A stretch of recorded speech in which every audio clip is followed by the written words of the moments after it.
Ticklish business any way you look at it. Come on, we'll stick together.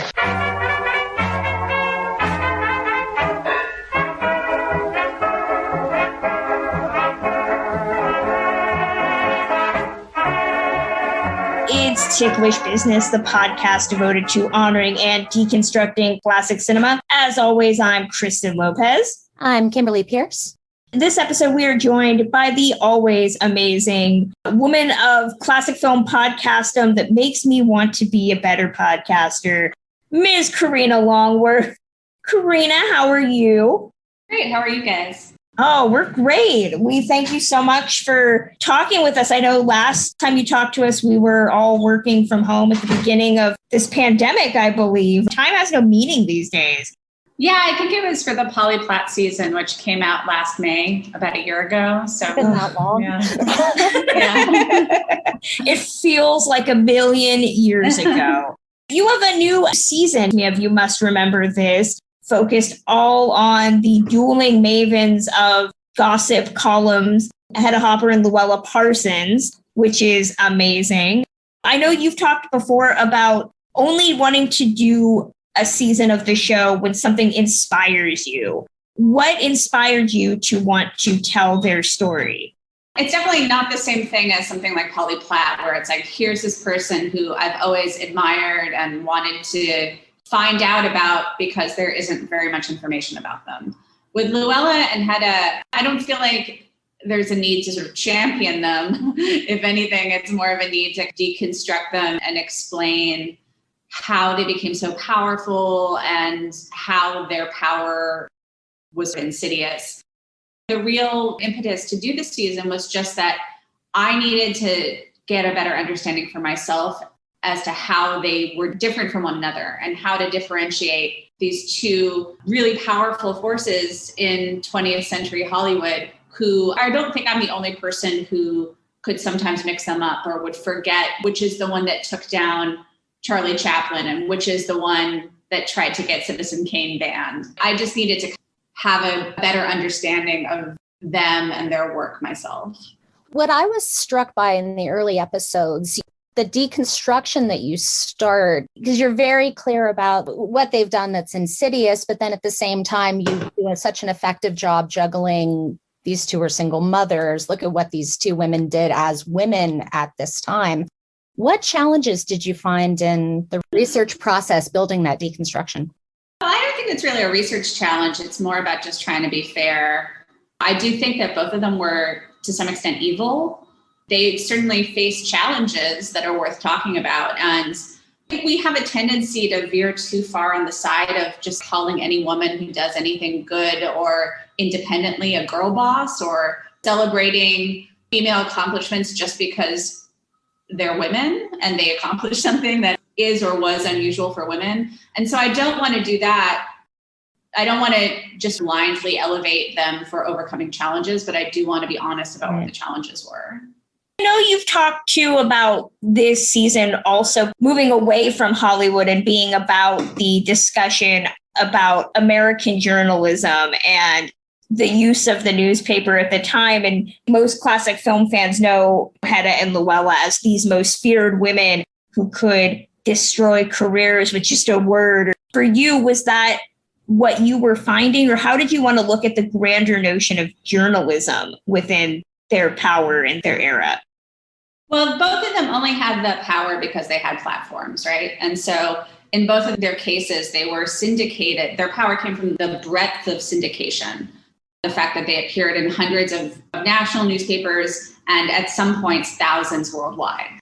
And so I think it's really important to talk about how that system works, and also how in both of their cases, the specific newspapers that they were tied to had this thing in common, which is that at least at their founding, if not throughout their operation, they were meant to serve the needs of a single man or a single family.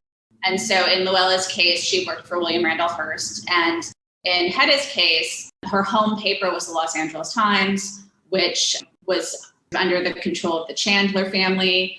I sort of go into the historic corruption of the Chandler family and also the way that the Los Angeles Times was used to further their very right-wing personal politics and to sort of feed their personal finances, to sort of twist the news and twist reality to support the interests of Los Angeles's wealthy and powerful in ways that were not just classist, but most of the time very racist. Old Hollywood and classic film fans alike can think of any number of depictions of Hedda and Louella have seen in popular culture. I was wondering, in terms of your research and what you've done, how you feel about how these women have been depicted in movies based on what you found in these women as women.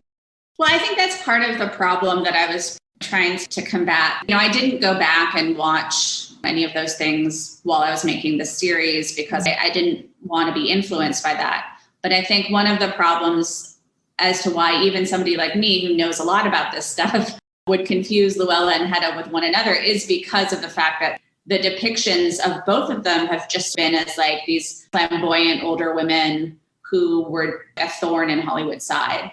I mentioned in the first episode, Hail Caesar, the Coen brothers movie, which plays on this idea that you can conflate the two of them with each other by creating these twin gossip columnists, both played by Tilda Swinton. And that feeds into this myth that they were a two-headed monster. But in fact, they're very different from one another. And the differences are some of the most surprising things that I learned in writing this season. What I also noticed too, Hedda Hopper also, if memory serves, had a career in Hollywood prior to being the person that she was. How do you look at not just necessarily Hail Caesar, other people creating their image for media, but how they created their own image for media? In your look at it, do you feel that they had control over their image, or is it one of those situations where we're always talking about men were pushing them to go in certain directions? Hedda had much more control than Louella did, and Hedda was a lot savvier about her image. Louella honestly didn't really think about it until it was too late. Louella Parsons was somebody who started working behind the scenes in movies and then basically became a newspaper columnist around 1914, 1915, at this point where the idea of being on camera as a newspaper reporter was not prevalent. And for Hedda Hopper, she was an actress. So by the time she started working as a daily newspaper columnist in 1938, she had been in the public eye for a really long time. And she had basically spent 20 years cultivating this persona as this rich lady who wears hats. So she had a look, she had a vibe, everybody knew that. And she's basically Louella's age, but Louella was about 5 years older. And Hedda had always spent more time cultivating her appearance and celebrating her own appearance, and Louella hadn't. Louella reports suggest that she was attractive to men and enjoyed that, but by the time she was directly competing with Hedda Hopper in the late 1930s, she had, let's say, not made looking movie star glamorous a priority in her life. So suddenly there was this competitor in her field who was really trying to look as good as she could and look as much like movie stars as she could. And I think Louella felt insecure about that. And that led her to do things like crash diet. There's actually quite a bit of stuff in the season about the health problems she had from doing things like wearing corsets that were too tight or going on fad diets. A lot of the media that celebrated Hedda would talk about how great she looked. They would never just say Hedda looks great. They would always say Hedda looks great compared to Louella because Louella looks so bad. Hedda was savvy enough to know how to control her own image and be presented the way she wanted to be presented. And Louella wasn't really able to do that in terms of her visual image, but she was able to do it in terms of her biography. In her 2 autobiographies, she definitely shapes and reshapes her own personal history. The way you're talking about the media comparing them to each other just makes you think they haven't really changed that much in however many years of media presentation of women have. Well, yeah, I mean, I think the media, it's just such a lazy trope, but it's easy to pit women against each other. And it's sort of easier to deal with powerful women if you can pit them against each other. And if you can sort of contextualize their desire to be powerful and successful within a catfight. I'm curious, this is one of the hot takes of classic filmdom that people always have opinions on. especially when it comes to Louella Parsons. But of course, her name started out being synonymous with the Thomas Ince scandal and questions of whether she was on the boat or not, and whether her column with Hearst was essentially placating her for not knowing, or not saying what she knew. How do you look at that story? I know that people have very strong opinions if you're in the classic film world to this day about whether that's a true thing or not. But where do you land on that subject? I really haven't seen any evidence that Thomas Ince didn't die of acute indigestion / a heart attack. I don't think he was shot. And, I do think that it seems pretty clear that Hearst hired Louella before that. And he was promoting her as a columnist before that. So, she said she wasn't on the boat. I don't know if she was on the boat, but I don't think that her support by Hearst has much, if anything, to do with Thomas Ince. The only thing, and I can't remember if it's in an episode that's already come out or if it's in one that's coming up, but there is this sort of weird thing where Hearst and Louella are kind of tied to each other and they can't quite entangle themselves from one another. And at one point, Hearst sends a telegram or a letter to Louella that says, "We're both in the same boat." And so I do wonder if that is a veiled reference to because of this murder that we're covering up, we can never quit each other. But that's the kind of the best and only evidence I've seen that there might be something to that conspiracy theory. That's at least an unfortunate turn of phrase. Exactly. Do you think that ties into, again, people just kind of wanting to undermine the power and the talent to an extent of these women, that it's easy to just kind of say, well, she obviously got that job because she was privy to a murder or something like that? Yeah, I do. I mean, I think that it's, again, pretty clear that Louella had established herself before that. And if anything, if she got this job with Hearst through anything nefarious, I think it's because Marion Davies understood how she could manipulate Louella. And that was valuable to Hearst. But I think that's much more likely as sort of behind the scenes activity than the Insta. What did your research process look like for this season? Because I know you said for the Polly Platt season, it was talking to lots of interviews. How did you approach this season where we have so few people left? So yeah, there's really only one interview, and I just talked to somebody who had done more research than I could possibly do about Sheila Graham. So that comes up later in the season. But, I was trying to figure out what I was going to do with the podcast in 2021 last summer, around August and September of 2020. And so I really didn't know when libraries were going to open up. I didn't really know what travel was going to be like.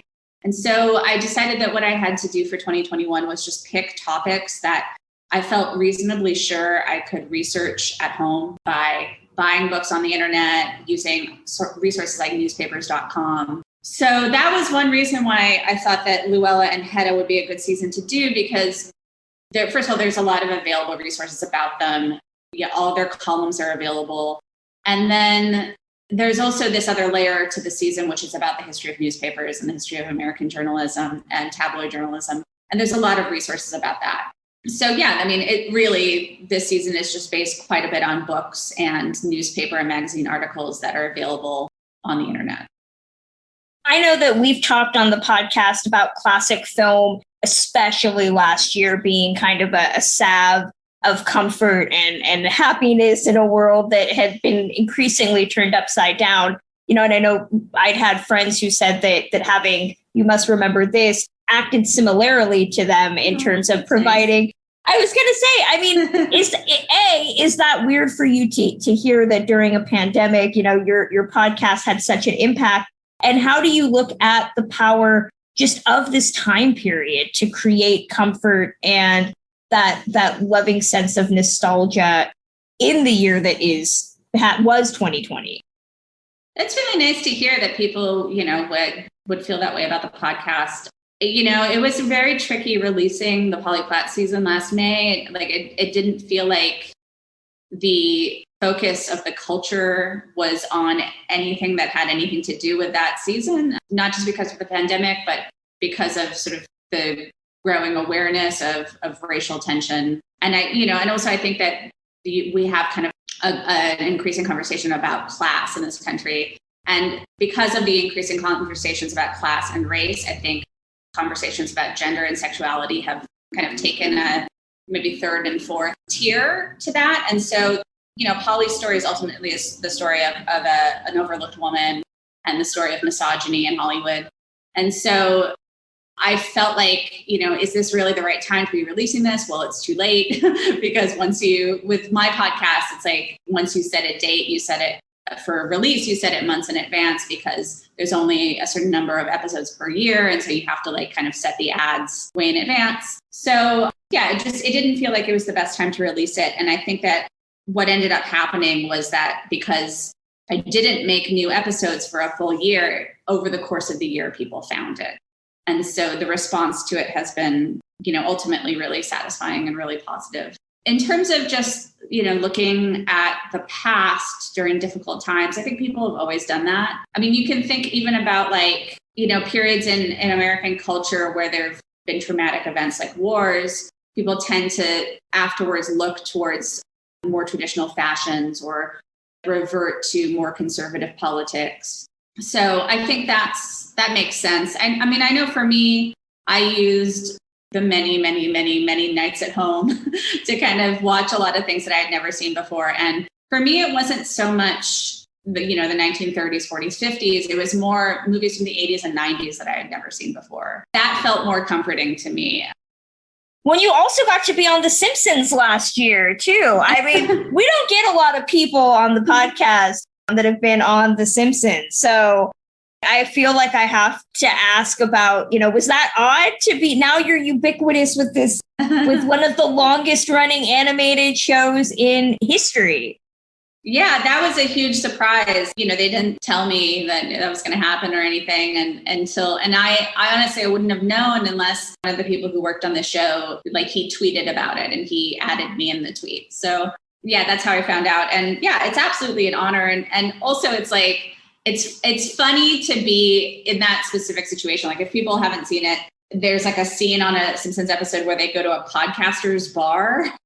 And I mean, I would have to say that going to a podcaster's bar in real life would be my nightmare. But at the time when that episode came out, I hadn't been to any kind of bar in, 9-10 months. And so I was like, wow, at least cartoon me is feeling some kind of camaraderie and community. So.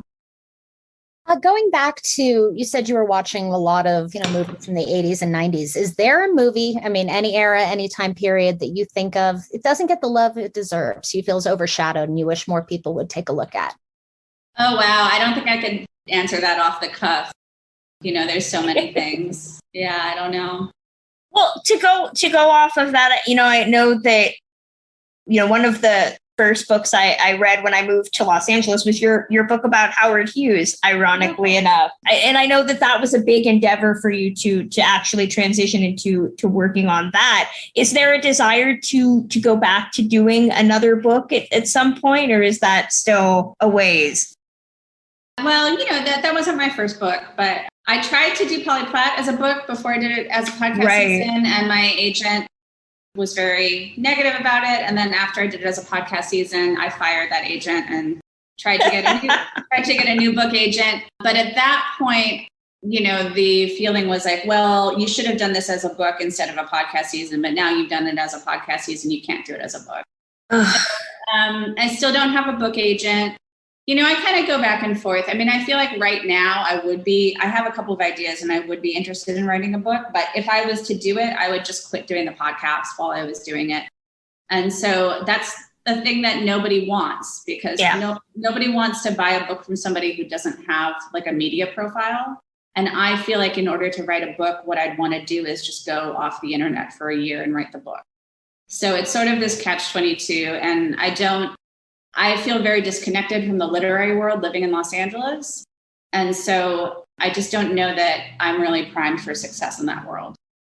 It's interesting. I've talked to other authors, too, that say that the literary world, when it comes to specifically old Hollywood, when we've talked about this, has just gotten smaller. If you're not writing about Marilyn Monroe or Audrey Hepburn, somebody that, millions of people are just going to know off the face of it, then it's incredibly hard to get published or get in the room at all. But then if you want to write something different about something that maybe 1 million people don't know, but a couple thousand, well, it's a tough sell. So it often feels like the Hollywood world of book writing is just getting smaller and smaller. Yeah, I mean, I think there's a lot of good stuff out there. There are a lot of good options, but it's just not on like a mass level. I mean, because my book agent was like, well, nobody's ever heard of Polly Platt and nothing that bad happened to her, meaning she wasn't raped by a studio executive. So you'll never be able to sell this to a mass market publisher, maybe a university press. And the way he talked about that was as though writing a book for a university press is like the worst thing. And I don't think it would be a bad thing at all, but an agent isn't going to help you get that deal because there's no money in it for the agent. So it's just a question of like trying to figure out what you feel like your labor is worth, I think. And as I said, I wouldn't mind writing a book for a university press at all, but I would have to think about how long it would take me to do it and how much they were paying and like how I would fit it in with other things I'm doing. I don't know if you'd be able to answer it without spoiling any of the ideas that you have, but if money and time was no object, is there and you had carte blanche to write about, whoever or whatever, is there something that you'd love to do down the line? I know when I talked to Scott Iman, he had talked about wanting to do an Errol Flynn book, but he said no one wanted to read that. And I was like, I do. I don't know what you're talking about, dude. I want that book right now. But is there one for you? Well, I still feel like Polly Platt's memoir should get published in some form. Yes. But, we'll see about that. We're working on it as a TV adaptation right now. And then I do have 2 ideas. One is for a book of sort of more like reported essays. And then the other is about somebody who I think has been pretty much forgotten, who was a singer and a socialite. And there's 3 books written about her, but 2 of them are entirely about this. She was accused of murdering her first husband and ultimately acquitted. But 2 of the 3 books are entirely about that.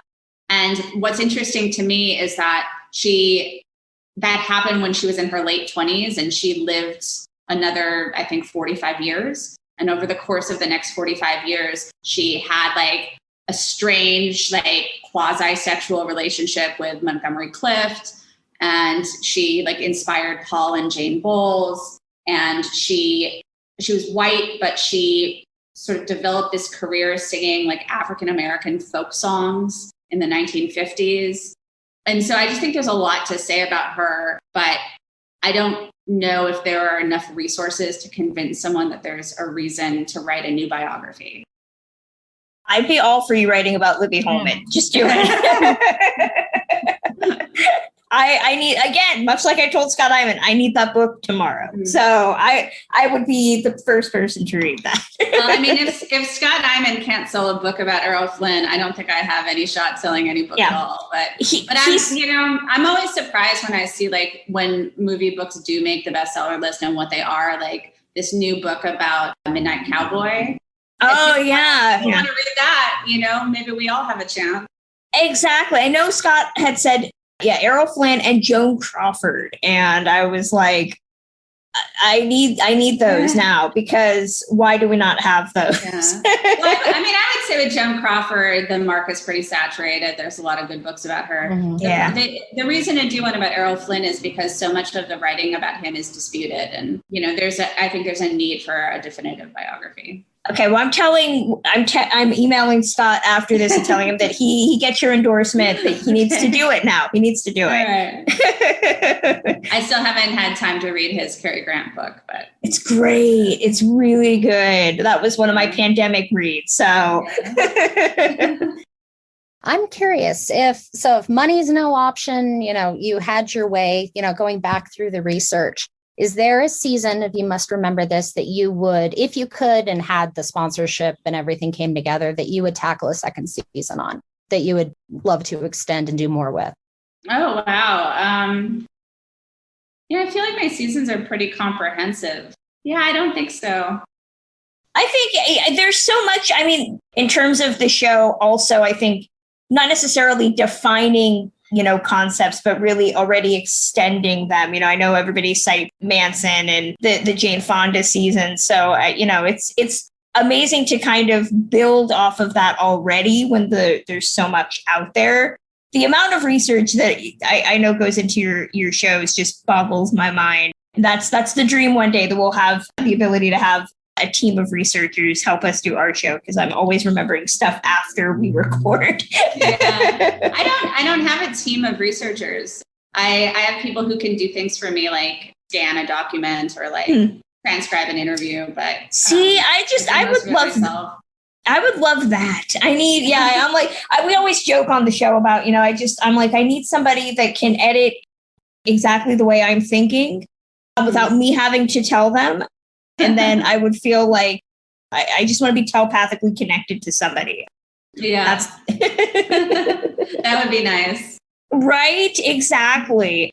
I know you part of your Patreon too is also kind of sharing the stuff you're watching, stuff you're reading, things like that. For you, I know people listening to our episodes are going to be asking, what's Karina watching? What should I be watching? Is there a movie that comes up to you, that you enjoyed over the last couple of months, a year or so, that you would love, that sticks with you, that people should be looking to watch in the classic film world? So I have to be honest that over the past couple of months, I've been really, really busy trying to finish this podcast season and then this project that I'm working on. And so at the end of the day, I'm just finding myself, I don't really have a lot of attention span for watching or reading. I just kind of want to go to bed. But there is, this season of the podcast is mostly about media and celebrity more than specific movies. But there's one episode that is about Louella's daughter, Harriet Parsons, who was a film producer. And in watching that, in writing that episode, I watched some of her films, which are, for the most part, very good. And I discovered a film I had never seen before, which I want people to see, which is called Night Song. And it's starring Merle Oberon as a socialite who falls in love with a blind piano player and then has to pretend that she's blind so that he doesn't get freaked out, basically. And it's really, really great. And it's easily available. So I would love it if people watch that. And I'll definitely be talking about it in episode 5 of this season. I'm going to be watching that ASAP. You have me at Merle Oberon and blindness, which is always a great genre. I think the last question I wanted to throw out, so much of your work on You Must Remember This has been, whether it's this season or Polly Platt, just looking at women in this industry and the ways that, not necessarily, I hate the term used and abused, but just the way they've been kind of undermined and underestimated. For you, how has it been to not just tell Polly Platt's story, but also Hedda and Louella's, as we are looking back at, Britney Spears or other women in the industry that we're talking about, like maybe we did them dirty when that happened, and we're having these kind of reconciling type of moments. How do you look at doing these projects as we are discussing those things now? Well, like I say, I don't want to have too much empathy for Louella and Hedda, but I want to have the appropriate amount. But yeah, I've always felt like, the tagline of the podcast is the secret and or forgotten histories of Hollywood's first century. And for me, this secret history part is sort of like this ability that we have from the future to read between the lines of the past and to understand the past in a way that people weren't able to understand it while they were living through it, and to kind of see things from different perspectives. And so for me, a lot of the time in a lot of the seasons, the secret history part is empathizing with the woman or empathizing with, the queer person or whatever it is, and just trying to really figure out what it would have felt like to be that person in that time, facing those circumstances from what we understand from today. Perfect. Well, Karina, it's always great to get to sit down and talk with you just in general. Where can fans get in touch with you online, listen to the episode? Feel free to throw out anything they should know about. So you can find You Must Remember This at youmustrememberthispodcast.com or on Apple Podcasts, Spotify, wherever you get your podcasts. And you can follow at Remember This Pod on Twitter. And there's an account for the podcast on Instagram and Facebook as well. And then I'm on Twitter at Karina Longworth. I am always happy that the woman who shares the same initials as me wants to hang out and chat classic films. Karina, thank you so much. Thank you, guys. That's going to close out this edition of Ticklish Business. As always, you can find Ticklish Business wherever you get your podcasts as well. We are on Apple Podcasts. Help us out and leave us a rating and review. We are on Spotify, Audible. I didn't know we were on Audible, but we are. We are everywhere. So be sure to listen however you listen. You can always find me on Twitter at journeys_film. Kim, where are you and where is our website? You can find me most often at our website, journeysinclassicfilm.com. I have lots of reviews, interviews, random video goodness, all hitting the website. You can find me on Twitter, Instagram, and Letterboxd at kpierce624. And we are also on Instagram and Letterboxd as well. If you search Ticklish Biz, you will find us there. Please remember, we are inching ever closer to giving away our massive prize pack if we hit 1,000 followers on Twitter or Instagram. Or Twitter is at ticklish_biz. You can possibly win a full set of TCM host pins made by Kate Gabrielle, a copy of Ruta Lee's biography, all sorts of stuff. We have a lot to give away. So if we hit 1,000 followers on either Twitter or Instagram, we will make that giveaway available to the masses. And as always, feel free to help support us with your money by heading over to patreon.com/ticklishbiz. We do exclusive merchandise. We give away DVDs and Blu-rays regularly. And we have 2 bonus shows based on a true podcast with William Bibiani and double features with Adam Kautzers. You can find out more at patreon.com/ticklishbiz. We will be back next time. Till then.